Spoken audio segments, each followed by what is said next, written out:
Yo, apa kabar semua? Kali ini kita bakal kupas tuntas gimana caranya jadi seorang sistem administrator Linux yang jago, sang pahlawan penjaga dunia digital kita.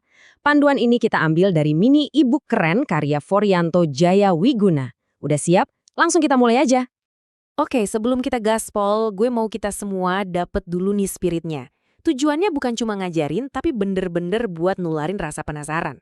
Anggap aja ini bensin kita buat belajar bareng-bareng. Coba deh, lo bayangin.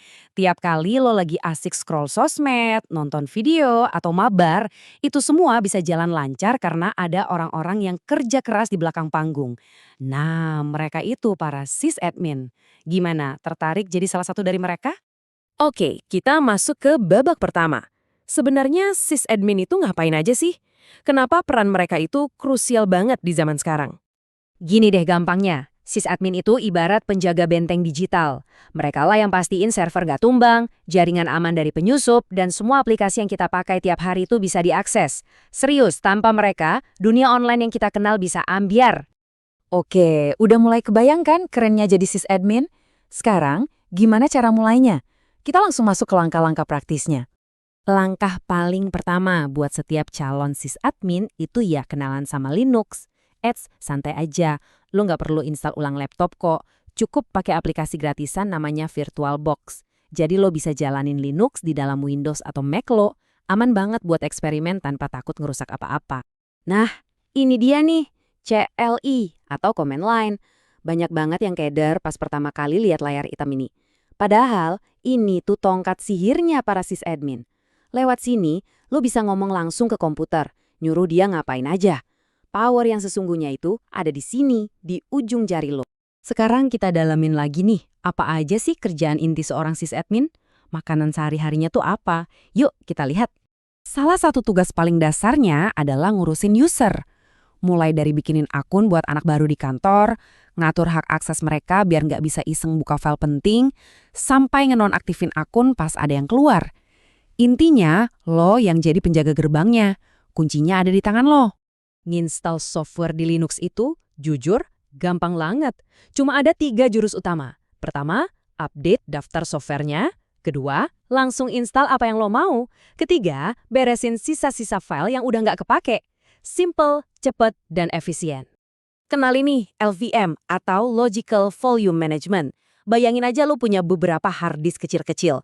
Pakai LVM, semua itu bisa digabung jadi satu lemari penyimpanan raksasa yang fleksibel banget.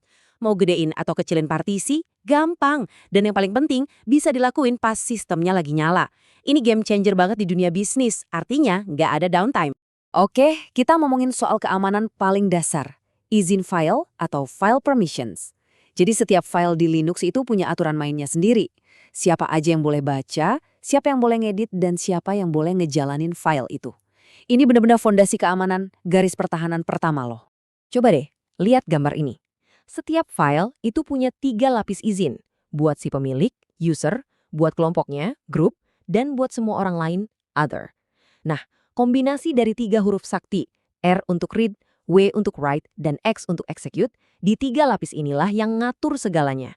Kalau lo nguasain ini, lo punya kendali penuh atas sistem. Keren kan? Oke, saatnya naik level. Kalau tadi itu dasar-dasarnya, sekarang kita bahas tanggung jawab terbesar seorang sysadmin, yaitu menjaga benteng digital dari segala jenis ancaman. Ini konsep yang super penting. Dalam dunia keamanan, ada istilah namanya attack surface. Anggap aja lo lagi duel yo. Lo pasti miringin badan kan, biar targetnya makin kecil dan susah ditembak. Nah, sistem komputer juga gitu. Makin sedikit layanan nggak penting yang nyala, makin kecil badan sistem lo, makin susah ditembus hacker. Ini nih contoh nyata kebijakan keamanan yang biasa diterapin. Misalnya password harus diganti tiap 90 hari. Terus user nggak bisa langsung ganti balik ke password lama, harus nunggu sehari dulu. Bahkan kalau ada akun yang nganggur selama 15 hari bisa dikunci otomatis. Aturan-aturan simpel kayak gini yang bikin benteng lo jadi kokoh. Ngomongin keamanan itu bukan soal kira-kira, tapi harus pakai standar profesional. Salah satunya itu STIG. Di sini, setiap celah keamanan itu dikasih label, bahaya tinggi, sedang, atau rendah. Ini yang ngebedain pro sama amatir. Lo jadi tahu mana api yang harus dipadamin duluan. Nah, setelah lo ngelewatin semua tantangan tadi, terus gimana? Yuk kita intip prospek karir yang seru dan luas banget di depan mata. Ini data yang bikin optimis. Pekerjaan di bidang ini diperkirakan bakal tumbuh 5% dalam 10 tahun ke depan. Artinya apa? Skill yang lagi lo pelajarin ini bakal terus relevan dan banyak banget yang nyari. Prospeknya cerah. Jenjang karir sysadmin itu nggak mentok di situ-situ aja. Lo bisa jadi spesialis di bidang yang lagi naik daun kayak cloud atau cybersecurity. Bisa juga naik pangkat jadi manajer. Atau bahkan lebih keren lagi, buka jasa konsultan sendiri. Kuncinya cuma satu. Jangan pernah berhenti belajar dan upgrade diri. Nah, setelah semua pemaparan tadi, sekarang bolanya ada di tangan lo. Dari sekian banyak hal keren yang udah kita bahas, skill pertama apa nih yang paling bikin lo penasaran dan pengen langsung lo coba? Pilih satu, fokus, dan langsung hajar. Perjalanan lo sebagai penjaga dunia digital dimulai sekarang.